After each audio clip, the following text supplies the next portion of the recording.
Hey everyone, welcome back to SpeakNext English Podcast today. If you're new here, please subscribe to our channel right now. Hit that bell icon so you never miss our conversations. Today, we're discussing communication differences between Americans and Europeans at work. This is super helpful if you work in international business environments. I've worked with both Americans and Europeans. They're so different. Yeah, the cultural differences can be shocking at first, honestly. So let's explore these differences to help you communicate better. First, let's learn vocabulary about workplace communication in English language today. The word direct means saying exactly what you mean without hiding anything. Indirect refers to communicating in a subtle, roundabout way without being explicit. For example, Europeans tend to be more direct in their feedback. Feedback means comments about someone's work to help them improve performance. Hierarchy refers to the ranking system within a company or organization. Like, American companies often have flatter hierarchies than European ones do. Formal describes communication that follows official rules and shows respect clearly. Casual means relaxed and informal in style without strict rules or protocols. These words help discuss international workplace communication clearly in English today. Now let's talk about the biggest difference, directness in communication styles. Americans are often perceived as overly positive and indirect with criticism. They use the feedback sandwich, starting and ending with positive comments. The criticism is hidden in the middle, surrounded by compliments everywhere. Europeans, especially Germans and Dutch, are much more straightforward and direct always. They tell you exactly what's wrong without sugarcoating it at all. Americans might say, "This is great, but maybe consider this approach." Europeans would say, "This doesn't work, you need to change it." Neither is wrong, they're just different cultural communication styles used worldwide. Let's learn phrases Americans use for indirect feedback in English. Americans might say, "This is interesting. Have you thought about alternatives?" Or suggest, "I wonder if there's another way to approach this." They'll say, "This is good, just a few small tweaks needed." You might hear, "Let's explore some other options together here, perhaps." Or they'll frame it, "How would you feel about trying something different?" These phrases soften criticism and maintain a positive workplace atmosphere throughout conversations. Now let's learn how Europeans give direct feedback in English. Europeans might say, "This approach is wrong, do it this way." Or state directly, "I disagree with your conclusion completely here today." They'll say, "This needs significant improvement before we can use it." You might hear, "That's not acceptable. Please redo it by tomorrow." Or they'll declare, "Your analysis missed several critical points that matter." These direct statements can shock Americans who expect softer language always. Let's talk about formality differences in workplace communication styles clearly. European workplaces tend to be more formal than American ones overall. Europeans use titles like doctor, professor, or mister more frequently, always. First names might not be appropriate until you know someone well. American workplaces are generally casual. Everyone uses first names immediately, often. Even junior employees call the CEO by their first name casually. Europeans might find this disrespectful or overly familiar at first, honestly. Americans see it as friendly and creating equality in workplace. Let's learn vocabulary about formality in English workplace communication today. Title means a name describing someone's position, rank, or profession. First name refers to your personal name, not your family surname.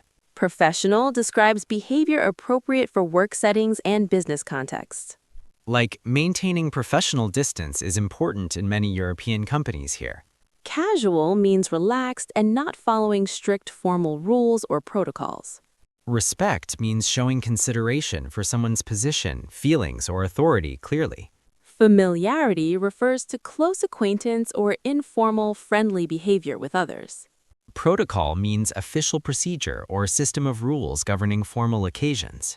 Understanding these terms helps navigate international workplace cultures successfully in conversations. Now let's discuss email communication differences between these cultures, clearly.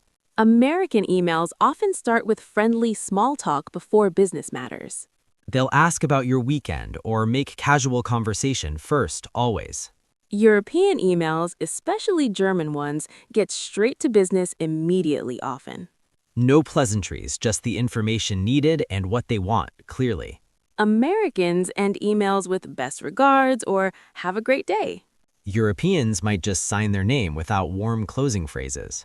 Americans use exclamation points frequently to seem friendly and enthusiastic always. Europeans use them rarely, seeing them as unprofessional or too emotional. Let's learn phrases for American-style friendly emails in English. Americans write, "Hope you had a great weekend. I wanted to reach out about something." Or start with, "Thanks so much for your time yesterday. Really appreciate it." They'll say, "Just wanted to check in and see how things are going." You might see, "Hope all is well with you. I have a quick question." Or they'll write, "Looking forward to hearing from you soon. Thanks again." These phrases create warm, friendly tone that Americans value in communication. Now let's learn European-style direct email phrases in English. Europeans write, "I am writing regarding the project deadline that we discussed." Or state, "Please provide the requested information by Friday afternoon. Thank you." They'll say, "I require clarification on the following points from your report." You might see, "Find attached to the document. Please review and confirm receipt." Or they'll declare, "Your analysis missed several critical points that matter." These direct statements can shock Americans who expect softer language always. Let's talk about meeting culture differences between Americans and Europeans clearly.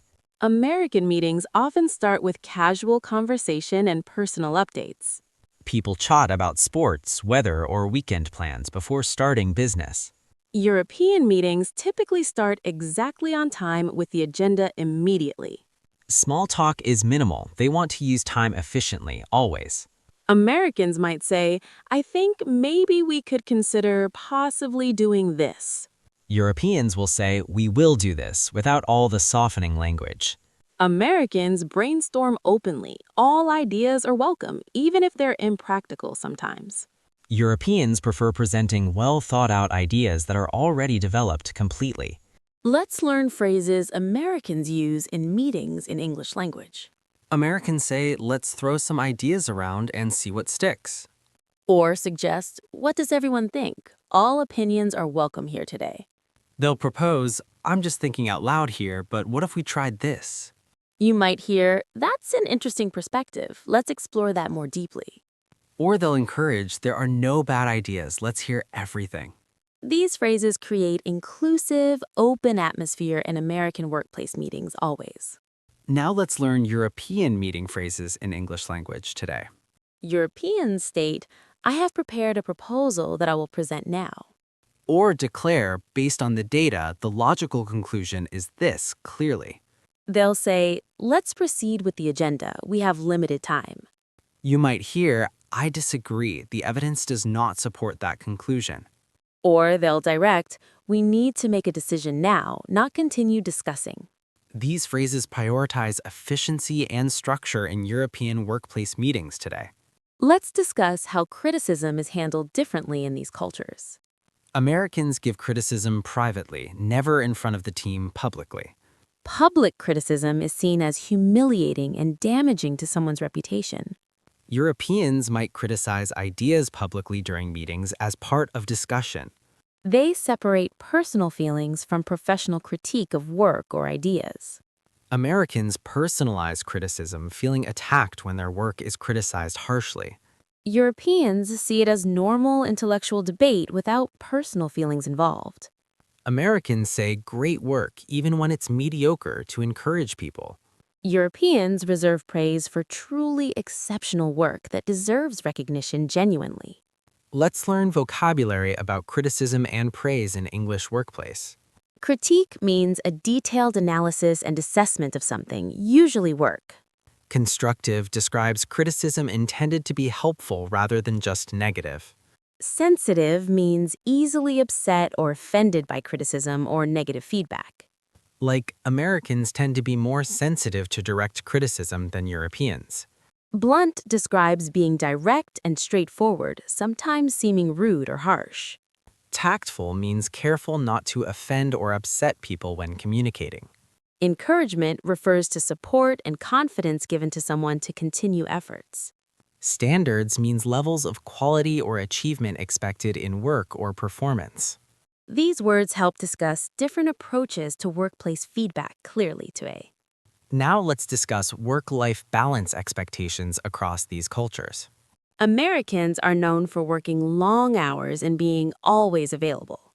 Checking emails at night or on weekends is often expected, unfortunately. Many Americans don't take all their vacation days each year, sadly. Work is a central part of American identity and self-worth. Europeans generally have stronger boundaries between work and personal life clearly. They take all their vacation time, often 4 to 6 weeks annually. Contacting someone outside work hours is generally inappropriate in European culture. Work is something you do, not who you are as person. Let's learn phrases about work-life balance in English language today. Americans might say, "I'll check that email tonight and get back to you." Or mention, I'm available anytime if you need me for anything urgent. They'll state, "I haven't taken vacation in 2 years, been too busy." You might hear, work is really important to me. It's my passion. Or they'll explain, "I don't mind working weekends, whatever it takes." These attitudes reflect American workplace culture and expectations about dedication. Now let's learn European work-life phrases in English language clearly. Europeans say, I'm off tomorrow. Please contact my colleague about that. Or state firmly, "I don't check emails outside working hours. It's policy." They'll mention, I'm taking my full 4 weeks vacation this summer. You might hear, "Work is important, but family time is priority for me." Or they'll clarify, "My work hours are 9 to 5, not available after." These phrases show European commitment to maintaining healthy work-life boundaries. Let's discuss hierarchy and authority differences in workplace culture clearly. American companies often have flat organizational structures with less hierarchy. Employees are encouraged to challenge ideas, even from senior management, openly. First names for everyone creates a sense of equality in the workplace. Decisions can come from any level, not just top management always. European companies, especially in Germany and France, have clearer hierarchies established. Respect for authority and position is more important in these cultures. You don't challenge your boss publicly. That's seen as disrespectful. Decisions typically flow from top down through established organizational structure. Let's learn phrases reflecting American flat hierarchy in English. Americans say, "Feel free to push back if you disagree here." Or encourage, everyone's voice matters regardless of position or seniority level here. They'll state, "Let's hear from everyone before the CEO decides anything." You might hear, I told my boss that was wrong. Or they'll explain, "We operate on first-name basis, even with executives." These phrases reflect American emphasis on equality in workplace culture. Now let's learn European hierarchy phrases in English language clearly. Europeans say, the director has made the decision, we will implement it. Or explain, "You should address concerns through proper channels, not directly." They'll state, respect from management position is important in our culture. You might hear, "I would not contradict my supervisor in a meeting." Or they'll clarify, organizational structure exists for good reason and must be respected. These phrases reflect European respect for established hierarchy and authority. Let's talk about punctuality differences between American and European cultures. Both cultures value punctuality, but Europeans are stricter about it generally. Germans especially are famous for being exactly on time always. Being 5 minutes late to a German meeting is unacceptable. Americans have a slightly more flexible attitude toward punctuality in some regions. Running a few minutes late is somewhat acceptable in American culture. However, both cultures consider lateness disrespectful in professional settings overall. Let's learn vocabulary about time and punctuality in English workplace. Punctual means arriving or happening at the expected or planned time. Flexible describes being able to change or adapt easily to circumstances. Strict means demanding that rules are obeyed completely without exceptions. Like, European companies are very strict about meeting start times, always. Deadline refers to the latest time by which something must be completed. Efficient means achieving maximum productivity with minimum wasted effort or time. Promptly means doing something immediately, without delay or hesitation at all. Schedule means a plan for when things will happen or be done. These terms help discuss time-related expectations in international workplace clearly. Now let's discuss small talk differences in American and European workplaces. Americans love small talk and use it to build relationships constantly. They'll chat about anything, weather, sports, family, hobbies, everything, basically. Small talk is seen as friendly and helps create comfortable atmosphere. How are you is asked constantly, but deep answers aren't expected.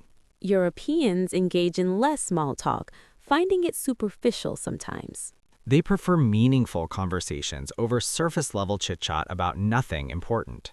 Asking, "How are you?" as a greeting without wanting real answer seems insincere. Europeans value deeper, more authentic conversations when they do talk personally. Let's learn American small talk phrases in English language today. Americans say, "How was your weekend? Do anything fun or exciting?" Or chat, "Can you believe this weather we're having lately here?" They'll mention, "Did you see the game last night? What a finish." You might hear, "Your kid's doing well in school this year so far?" Or they'll comment, "I love your shoes. Where did you get them?" These light conversations help Americans feel connected in workplace settings. Let's talk about decision-making styles in American versus European companies. American companies often make decisions quickly, even without complete information available. "Let's try it and see what happens" is common American approach. They're comfortable with uncertainty and willing to adjust course later. Risk-taking and innovation are highly valued in American business culture, always. European companies tend to analyze more before making decisions carefully. They want comprehensive information and thorough planning before acting on anything. Risk is minimized through careful preparation and detailed analysis of options. Once decisions are made, Europeans stick to the plan more rigidly. Let's learn phrases about decision-making in English workplace today. Americans say, "Let's make a decision and pivot if needed later." Or suggest, "We don't have all information, but let's move forward." They'll state, "Fail fast, learn quickly, and iterate on the solution." You might hear, "I'm comfortable with 80% certainty. Let's do it." Or they'll encourage, "Don't let perfect be the enemy of good here." These phrases reflect American tolerance for uncertainty and quick action. Now let's learn European decision-making phrases in English language clearly. Europeans say, "We need more data before making this important decision." Or state, "Let's analyze all options thoroughly before proceeding with anything." They'll insist, "Proper planning prevents poor performance in business operations, always." You might hear, "We should wait until we have complete information available." Or they'll emphasize, "Once we decide, we must follow the plan exactly." These phrases show European preference for thorough analysis before action. Let's discuss communication during conflicts in American and European workplaces. Americans try to avoid open conflict and maintain harmony always. Disagreements are softened with polite language and indirect phrasing carefully. Confrontation is seen as uncomfortable and something to be avoided. Europeans are more comfortable with direct disagreement and debate openly. Heated discussions are normal and don't damage professional relationships at all. They separate intellectual disagreement from personal feelings about people involved. Americans might feel attacked. Europeans see it as productive exchange. Let's learn phrases for handling disagreement in English workplace today. Americans say, "I see your point, but I wonder if we might also consider this alternative." Or soften with, "That's one way to look at it, certainly." They'll suggest, "Let's find some middle ground we can all agree on." You might hear, "I respect your opinion even though I see it differently." Or they'll propose, "Can we explore both options before deciding anything?" These phrases maintain politeness while expressing disagreement in American workplace. Now let's learn European disagreement phrases in English language clearly. Europeans say, "I disagree with that analysis. Here's why it's incorrect." Or state directly that conclusion is wrong based on the available evidence. They'll argue, "Your logic is flawed. You've missed critical factors here." You might hear, "I completely oppose this approach for these specific reasons." Or they'll challenge, can you defend that position with actual data? These direct challenges are normal in European workplace culture and accepted. Let's talk about networking and relationship building differences in these cultures. Americans network constantly, collecting business cards and LinkedIn connections everywhere actively. Networking events are common, with people mixing professional and personal topics. Americans build wide networks with many casual professional relationships developed. Europeans prefer deeper relationships with fewer people in their networks. They're more selective about who they connect with professionally and personally. Trust is built slowly over time through consistent interactions and results. Americans trust quickly and adjust if trust is broken later.